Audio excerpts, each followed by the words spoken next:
반갑습니다, 여러분. 실내건축기능사 필기 영상 강의를 시작하도록 하겠습니다. 본 강의는 나합격 실내건축기능사 교재를 기반으로 제작이 됩니다. 자, 이번엔 2015년 1회 필기 같이 풀어보도록 할게요.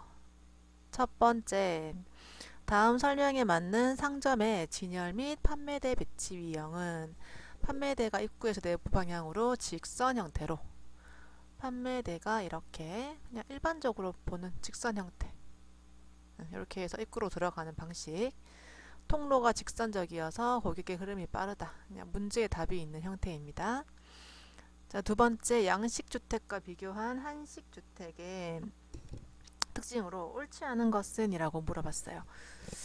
자, 일단 한식주택의 특징을 물어본 거였고요. 이것과 비교한인데 문제를 좀 잘 읽어봐야 되는 부분이죠. 한식을 생각하면서 보도록 하겠습니다.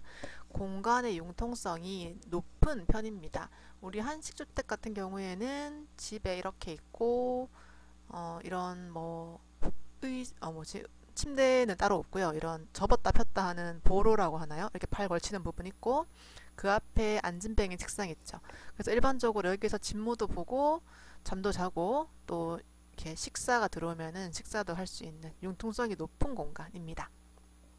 자, 세 번째, 실내 디자인 요소에 대한 설명으로 옳은 것은? 천장은 바닥과 함께 형성하는 수평적 요소죠. 천장은 이렇게 편편하게 되어 있잖아요.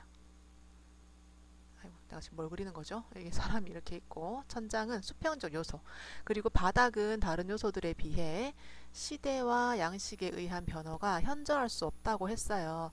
바닥은 단 차이가 있거나 좀 이렇게 둥글게 되게 되면 우리가 행동할 때 이렇게 턱에 걸린다거나 좀 위험한 부분이 있기 때문에 변화가 현저할 수가 없다라고 보고 있습니다. 기둥은 선형의 수직 요소 맞죠? 대신에 벽체를 대신해서 구조적인 요소로만 사용된다고 했는데, 벽체를 대신할 수는 있겠지만 그래도 벽체를 대신해서 구조적인 요소로만 쓰이진 않고, 대신한다는 자체가 일단 잘못됐습니다.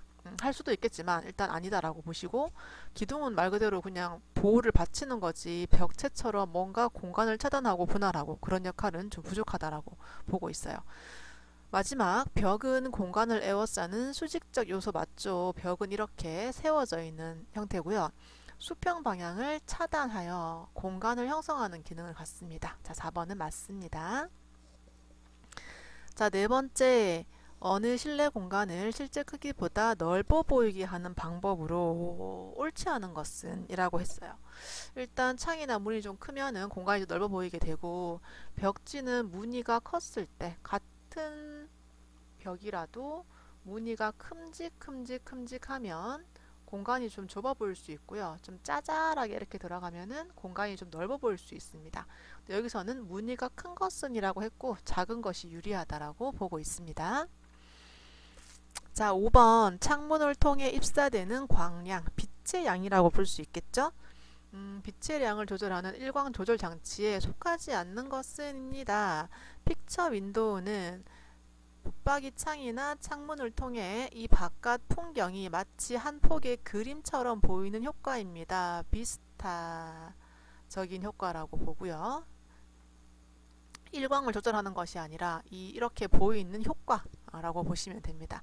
나머지 커튼으로 좀 가려주면 햇빛을 좀 가릴 수 있다라고 보고 있습니다. 자, 6번, 스툴의 일종으로 더 편한 휴식을 위해서 발을 올리는 데 사용되는 거. 스툴이긴 스툴인데요. 사람이 앉는 스툴이 아니라 이렇게 납작하게 되어서 의자가 이렇게 있으면 여기서 발을 올릴 수 있도록 하는 그것은 오토만 되겠습니다. 자, 7번, 점과 선의 조형 효과에 대한 설명으로 옳지 않은 것은? 입니다. 점은 선과 달리 공간적 착시 효과를 이루어낼 수 없다입니다. 일단 점으로 이루어진 것들은 포물선, 자유공산으로 지각되면 운동감과 속도감 느낄 수 있고요. 그리고 선으로 느껴지는 점들이 면을 이룰 수도 있다입니다. 점이 연속되면 선이 되고요. 선이 연속되면 면이 될 수 있고요. 그래서 공간적인 착수를 이끌어낼 수 있다라고 보시면 되겠습니다. 나머지 반드시 읽어보시고요. 문제가 조금 어렵네요, 이거. 자, 8번 보도록 하겠습니다. 간접 조명에 대한 설명으로 옳지 않은 것은 입니다. 균질한초도 가능하죠. 약간 은은하게 비치기 때문에 한쪽만 되게 밝고 한쪽은 되게 어둡고 뭐 그런 건 아니고요. 균일한 조도를 얻을 수 있고 조명 효율은 낮은 편이에요. 벽체를 반사하는 것만 내 눈에 들어오기 때문에 이렇게 직접 쏘는 거에 비해서는 이 조명을 켠 거에 비해서 밝기가 높게 나오지 않습니다. 직접 조명보다 뚜렷한 입체 효과. 간접 조명은 그림자가 뚜렷하게 생기질 않아요. 그래서 그림자가 뚜렷해야 좀 콧대도 높아 보이고 푹 들어간 부분 들어가 보이는데 지금 이것은 입체 효과는 좀 다소 미미하다라고 보시면 되겠습니다. 좀 부드러운 분위기 조성 가능합니다. LDK에서 리빙, 다이닝, 키친입니다. 다이닝은 식당, 키친은 주방, 리빙은 거실, 그럼 식당 이렇게 되겠죠? 자, 10번 형태의 의미 구조에서 분류해서 인간의 지가 시각과 촉각 등으로 느낄 수 없고 개념적으로만 여기서 말하는 키워드는 개념만 알 수 있는 것은 상징하는 거예요. 실제로 보이진 않지만 어떤 점을 하나를 두고 이 점 자체를 어떤 뭐 집중이라고 한다면 이 점 하나만으로 집중이라는 것을 당연히 드러낼 수는 없지만 이 텅 빈 공간에 점이 하나 있음으로써 집중을 상징하는 그런 개념이라고 보시면 좋겠습니다. 자, 11번 다음 중 실내 디자인을 평가하는 기준과 거리가 먼 것은 실내 디자인을 평가할 때는 일단 경제성 중요합니다. 이왕이면 돈이 좀 적게 들어야 되고요. 기능적으로 이 안에서 화장품을 팔 수 있는 건지 뭐 미용실을 할 수 있는 건지 그런 기능적인 것들 그리고 심미적인 것들도 굉장히 중요합니다. 그런데 주관성은 이 뭐 건축주 자체의 주관성을 가질 수는 있겠지만 전체를 평가하는 기준과는 좀 멀다라고 보시면 되겠습니다. 자, 12번입니다. 피보나치 수열은 1 더하기 1은 2, 1 더하기 2는 3, 2 더하기 3은 5 이렇게 두 항을 더해서 그 다음 항을 만들어 가는 겁니다. 그러면 이 마지막 항은 13 더하기 21, 34가 정답이 되겠죠. 자, 13번 실내 디자인에서 리듬감을 주기 위한 방법과 가장 거리가 먼 것은 리듬감에는 반복되는 게 있고요. 이렇게 똑같은 것들이 반복되어도 리듬감이 되고요. 점차 커지는 거 점층, 그리고 방사, 중간을 기준으로 퍼져나가는 것. 이것도 방사. 그리고 억양은 크고 작고로 리듬감을 볼 수 있는 게 억양이라고 봤을 때 점층과 점이는 비슷한 거고요. 조화를 이루게 되면은 아무래도 리듬감이 좀 부족하다라고 보시면 되겠습니다. 자, 14번 디자인 원리 중 강조에 대한 설명으로 옳지 않은 것은 이라고 물어봤어요. 강조, 옳지 않은 것은 균형과 리듬의 기초 됩니다. 충분히 가능하고요. 힘의 조절로서 조화를 파괴하는 역할은 아닙니다. 파괴하는 건 아니고요. 큰 것과 작은 것도 충분히 같은 모양으로서 조화를 이룬다거나 하면서 이 큰 것이 좀 강조되는 뭐 그런 것이 가능하기 때문에 파괴하는 건 아니고 조금 더 어떤 전체적인 이런 통일감을 유도하는 그런 역할이 강조라고 보시면 되겠습니다. 그리고 만약에 이렇게 하얀 동글동글 사이에 똑같은 동글동글 사이에 까만 동글동글이 있어요. 이렇게 되면은 물론 이 부분이 강조가 되지만 이 전체적으로 통일감이 없어진다, 파괴된다라고 보지는 않는 거라고 보시면 좋겠습니다. 자, 15번 다음에 부엌 가구 배치 중 좁은 면적 이용에 가장 효과적인 것은 무엇일까요? 라고 하는데 지금 이게 뭐 효과적이라기보다는 이 공간이 좁으면 뭐 디귿자를 넣을 수가 없습니다. 기역자도 마찬가지고요.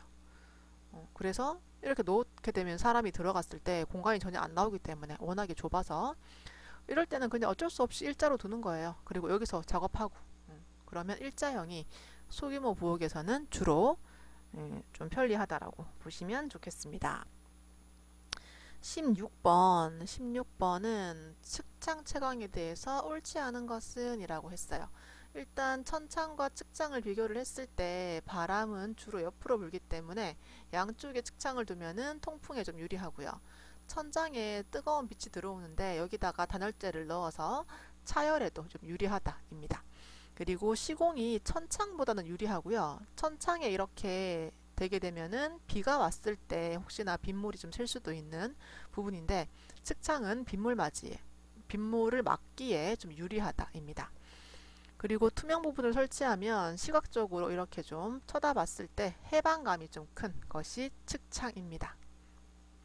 대신에 편측 채광일 경우에는 실내 조도가 좀 불균일할 수밖에 없어요.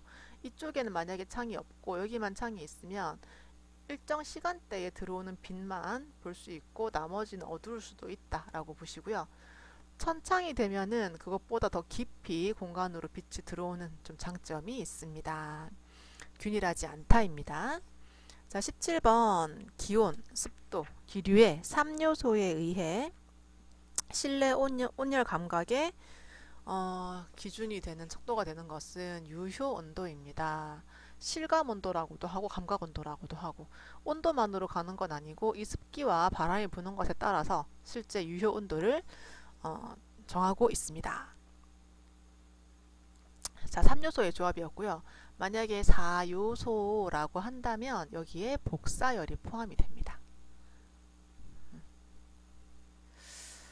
자, 그 다음 18번 열 전도율의 단위입니다. 원래 킬로칼로리 퍼 하고요. 미터랑 미터, 그리고 시간당 몇 도씨 뭐 이런 문제인데요. 이거 좀 잘못됐네요. 미터, 얼만큼 거리, 시간당 몇 도씨, 잘못되진 않았습니다. 네, 맞습니다. 그래서 킬로칼로리를 시간당 열 전달율인 와트로 바꿔주시고요. 그리고 온도를 K로 표기한 단위 이렇게 보시면 되겠습니다. 그리고 열 전도율과 열 관류율의 차이는, 열 관류율은 똑같은데요. 이렇게 제곱미터가 붙으면 얘는 열 관류율이라고 보시면 되겠고, 공간에 대한 거고요. 열 전도율은 말 그대로 고체를 기준으로 열이 얼만큼 전달되는가에 그런 뜻이기 때문에 이것은 그냥 미터로 보시면 되겠습니다. 자, 19번 이것도 지금 저번에 한번 나왔던 내용인데요. 두 가지 음이 동시에 귀에 들어와서 한쪽 음 때문에 다른 쪽이 작게 들리는 것은 마스킹, 한 음을 좀 막아주는 그런 문제라고 좀 보시면 되겠고요. 크고 강한 음이 발생해서 다른 음이 잘 들리지 않도록 마스킹을 해버리는 그런 효과, 그런 현상이라고 보시면 되겠습니다. 20번 환기의 종류 중 실내외 온도차에 의한 또는 공기의 밀도차에 의한 환기의 원동력은 그냥 자연 환기입니다. 우리 바람이 분다는 것은 실내 온도차 또는 공기의 밀도 때문에 바람이 부는 건데요. 그런 현상을 중력 환기, 자연 환기라고 부르고 있습니다. 기계가 아니기 때문에 급기량이나 배기량은 일정하지 않습니다. 자, 21번입니다. 변성암에 속하지 않는 것은 무엇인가요? 라고 했고요. 변성암은 일단 대표적으로 대리석, 사문암 이런 것들이 있고, 트래버티는 대리석의 일종입니다. 다 변성암이죠. 석회석은 수성암입니다. 자, 22번 다음 중 구조 재료에 요구되는 성능과 거리가 먼 것은, 구조 재료는 일단 마감을 하기 전이기 때문에 외관은 사실 딱히 안 좋아도 됩니다. 노출 콘크리트라면 좀 말은 달라지죠. 그렇지만 일반적으로 콘크리트 구조물은 거기에 추가로 단열재를 대고 거기에 추가로 마감재가 붙기 때문에 외관은 조금 덜 좋아도 되겠습니다.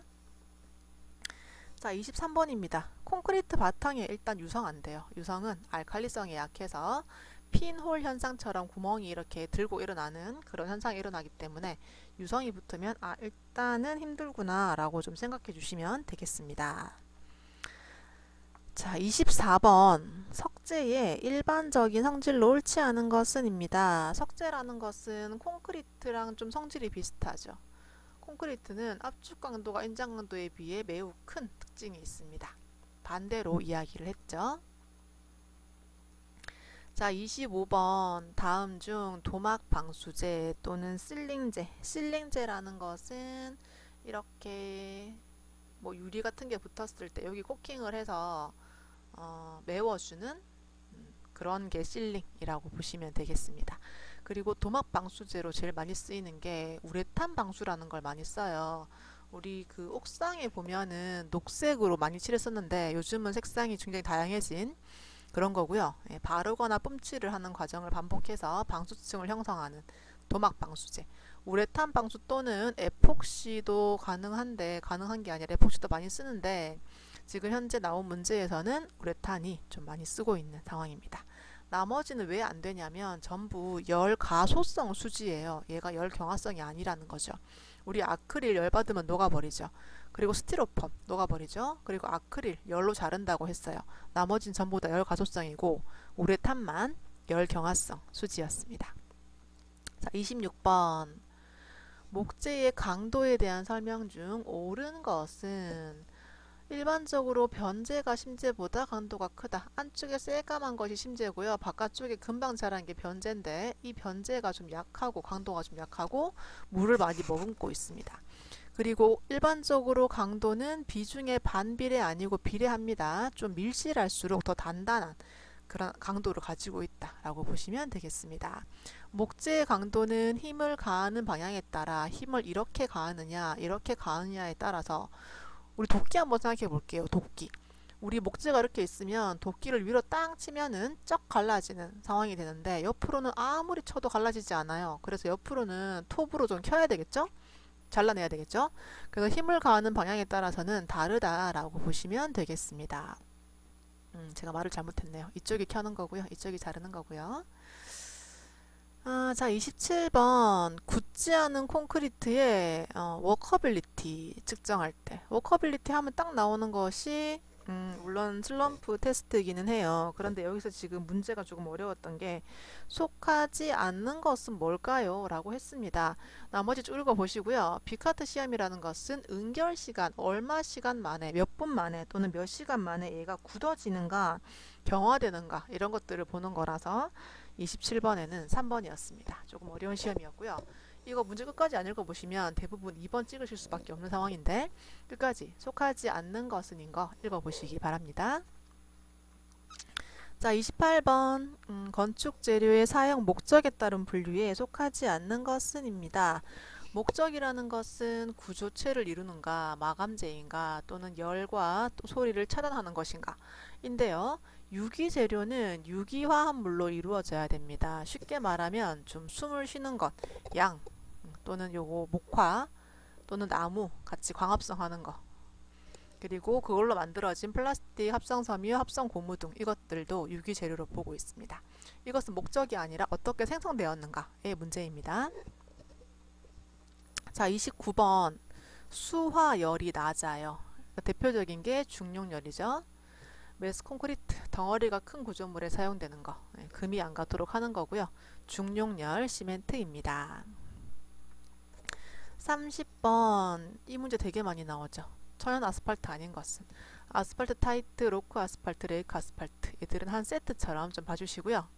스트레이트 아스팔트는 원유를 감압 중류할 때 생기는 잔여물로 만든 아스팔트 연화점이 낮아요. 여기에 열을 가했어요. 불로 열을 가하죠. 그러면 불로운 아스팔트로 변합니다. 둘 다 천연 아스팔트 아니다 라고 보시면 되겠습니다. 자, 31번 콘크리트의 강도라 하면 바로 나오죠. 압축 강도. 네, 철근의 인장 강도라고 보시면 됩니다. 자, 32번 목재를 절삭 또는 파쇄하여 좀 빻아서 작은 조각으로 만들고 접착제를 말아서 높은 온도와 높은 압력으로 성형한 판재는 무엇일까요? 파티클 보드에 대한 그냥 기본적인 설명이었습니다.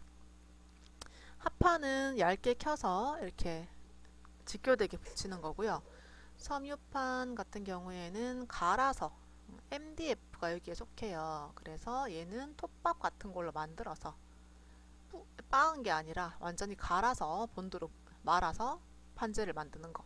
집성목은 좀 개념이 다르죠. 그냥 원목 조각을 이렇게 붙여 나가는 것. 집성목.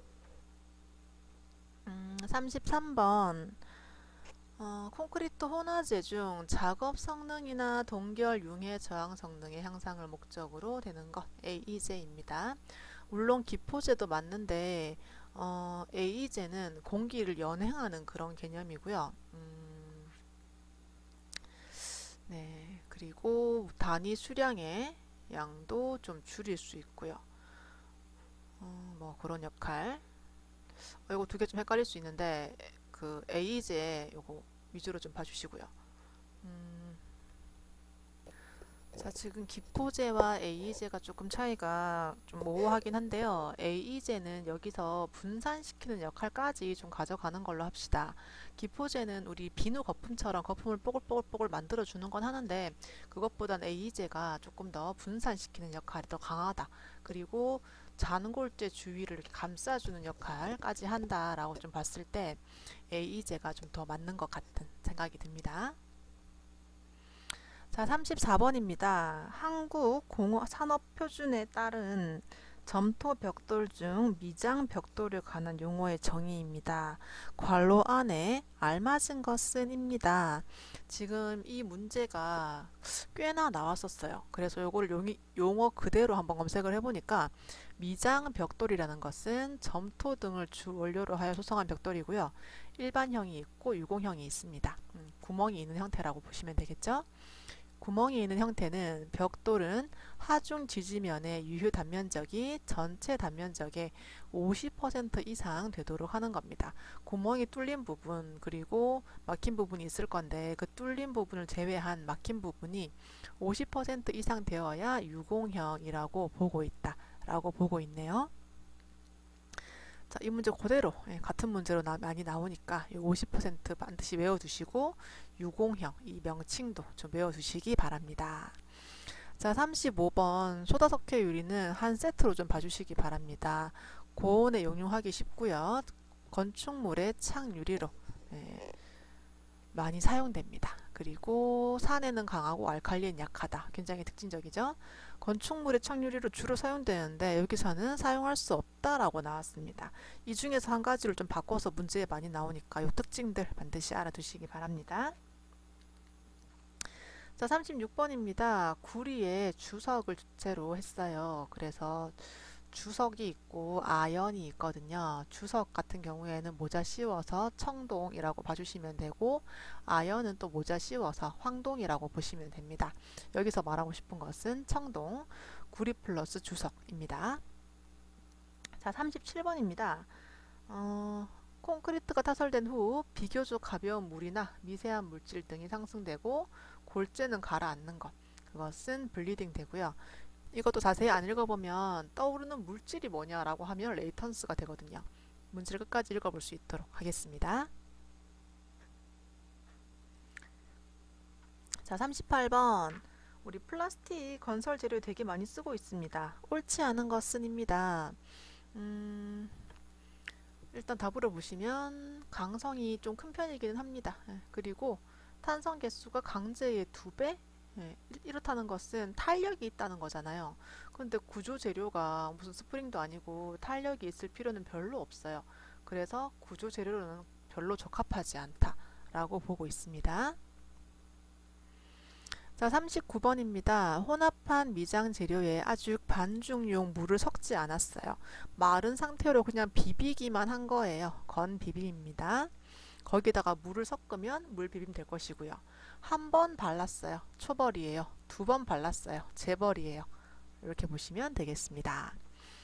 자, 40번 기둥 및 벽의 모서리에 대어주는 거고요. 미장 발음을 보호하기 위한 것은 코너비드입니다. 우리 뭐 미장을 하든 타일을 하든 이렇게 튀어나온 아웃 코너가 있을 때 타일을 이렇게 바르고 이렇게 바르게 되면은 이 한쪽에 마구리가 튀어나오잖아요. 그래서 여기에다가 이렇게 코너에 막아주는 어떤 철이나 플라스틱으로 된 이런 부재를 대주게 되면은 굉장히 모서리가 깔끔하게 마무리가 되는 그런 철물 이야기합니다. 자, 41번입니다. 나선형 철근으로 둘러싸인 원형 단면 주근의 최소 개수는 6개, 띠철근 또는 사각형 철근은 4개 이렇게 보시면 되겠습니다. 적어도 원형 철근을 만들려면은 6개의 철근은 있어야 이렇게 둥근 형태로 감아될 수가 있어요. 나선 철근이라는 것은 이렇게 스프링 모양으로 감아주는 게 나선 철근. 직교되는 방향, 기둥에 직교되는 방향으로 가는 것은 재축 방향으로 가는 것은 주근입니다. 최소 6개 돼야 됩니다. 자, 삼각 스케일은 이렇게 생겼습니다. 이렇게 생겨서 이렇게 중간에 선이 있고요. 100분의 1, 200분의 1, 300분의 1, 400분의 1, 500분의 1, 600분의 1 요까지입니다. 700분의 1은 없어요. 두께는 티크니스 THK 또는 TH로 쓰니까 요 THK 알아두시면 되겠고, A는 에어리어 같고요. V는 볼륨, 용적 같고요. 하이트, 높이라고 보시면 되겠습니다. 도면을 접을 때는 A4 사이즈로 접으셔야 돼요. A4 사이즈는 210에 297, 이것은 A3가 되겠죠. 45번 이오 토막으로 마름질했다는 것은 이렇게 잘라냈다라는 뜻이에요. 전체 190 사이즈에서 25%입니다. 3분의 1이겠죠. 아, 죄송합니다. 4분의 1이겠죠. 25%, 4분의 1. 46번 용착 금속이 홈에 차지 않고 홈 가장자리가 남아 있는 불완전 용접입니다. 지금 이렇게 모재를 V컷 하고요. 이렇게 용접봉에서 용융 금속이 나옵니다. 온도가 딱 맞아야 이 아이와 잘 붙게 되는데 약간 볼록하게 용접이 됩니다. 그랬는데 이 아래쪽이 들어가지 않고 커팅되었어요. 용융 금속이 다 들어가지 않았다는 겁니다. 아래쪽이 비었다. 언더컷. 47번 건축물이 이렇게 있고요. 각 층마다 창 틀 위에서 수평으로 자른 수평 투상도 아래쪽을 바라보는 거고요. 실의 배치 및 크기를 알 수 있어요. 평면도입니다. 48번 건축물 설계도면 중 사람이나 차, 물건 등이 움직이는 흐름을 도식한 것은 동선. 어떻게 움직이는가? 동선입니다. 자, 목구조에서 이렇게 1층과 2층을 하나의 부재로 두고요. 도리를 이용해서 층을 구분했어요. 이렇게 1층과 2층이 통째로 다 기둥, 통째 기둥. 한 층만 잡아주는 것은 평기둥. 그 사이에 들어가는 거 셋기둥. 이렇게 보시면 되겠습니다. 자, 50번 다음 중 선의 굵기가 제일 굵어야 되는 것, 가장 굵어야 되는 것인데, 만약에 우리가 집을 그리게 되면은 이 바깥 테두리가 제일 중요해요. 그래서 이 바깥 테두리 선을 제일 굵게 해줍니다. 외형선입니다. 자, 51번 건축제도 통칭해서 규정하고 있는 치수에 대한 설명 중 옳은 것을 모두 고르시오. 첫 번째, 마무리 치수로 표시한다. 맞습니다. 치수 기입은 중앙 위쪽입니다. 이거 틀렸고요. 치수 기입은 치수선에 평행하게 하는 거 맞고요. 평행하게 치수 기입하시면 되고요. 도면의 왼쪽에서 오른쪽으로 바뀌었습니다. 틀렸습니다. 그리고 아래에서 위로입니다. 바뀌었습니다. 치수 단위는 밀리미터인 거 알고 계시죠? 그러면 정답은 1번 밖에 안 되네요. 자, 52번입니다. 중심선, 절단선, 경계선 등으로 사용되는 거. 일단 중심선은 1점 쇄선이라고 보시면, 아유, 이거 아니죠. 1점 쇄선입니다. 만약에 이것과 구분해야 된다라는 말이 있으면 2점 쇄선으로 봐주시면 되겠습니다. 52번이었습니다. 53번 건축 구조에 대한 설명 중 틀린 것은 벽돌 구조는 특징이 옆에서 미는 힘, 이 횡력에 약한 문제가 있어요. 그런데 강하다라고 했습니다. 나머지 읽어보시기 바랍니다. 54번 도면을 작도할 때 유의사항 중 옳지 않은 것은 입니다. 선의 굵기는 구분되어야 할 것이고 용도를 정확하게 알 수 있도록 해야 될 것이고 문자의 크기 명확하게 하셔야 되고요. 보조선은 이렇게 직접 평면도를 그리기 전에 임시로 그어주는 아이들입니다. 그래서 가늘게 해야지 진짜 벽체선이 이렇게 남았을 때 지우지 않아도 어색하지 않을 만큼 가늘게 해주시면 되겠습니다. 자, 이것은 그냥 그림 그대로 보셔야 되는데요. 그냥 하우 트러스에 대한 그림입니다. 자, 56번. 자, 56번 실시 설계도에 포함되지 않는 도면은 동선도는 그냥 기본 설계할 때 어떻게 할지 나오는 거라서 틀린 거죠. 자, 57번입니다. 옳지 않은 것은 뭘까요? 먼저 화면은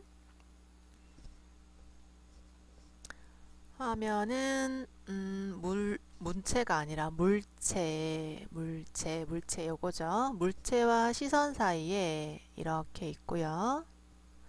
기면과 수직한 직립평면입니다. 지금 여기서 말하는 기면은 이 면인데요. 기면 여기에 수직한 요 면이 화면입니다. 자, 수평면은 이거죠. 수평면 기선 이건데 기선은 바닥에 있는데 그라운드 레벨 이것과 수평한 것이 아니라 이 수평선과 틀렸죠. 수평선에 수평한 요 면이 수평면 되겠습니다. 자, 58번 제도 용구와 용도의 연결이 옳지 않은 것은 틀린 것은 답만 보시면 운영자는 자유로운 곡선, 다양한 곡선입니다. 사선 아니죠. 자, 59번 이형 철근의 마디와 리브가 왜 있나요? 일단 원형 철근 아니고 중간에 이렇게 리브가 있고 마디가 있는 이거 왜 있나요? 콘크리트를 부었을 때 사이사이 잘 부착되도록 하는 거예요. 부착력과 관계가 있습니다. 자, 60번 고력볼트 접합에서 힘을 전달하는 대표적인 접합 방법입니다. 마찰 접합만 있는 건 아니에요. 다른 것도 많이 있는데 그 중에서 대표적인 거 그것은 마찰 접합. 만약에 마찰 접합밖에 없다라고 하면 그건 틀린 겁니다.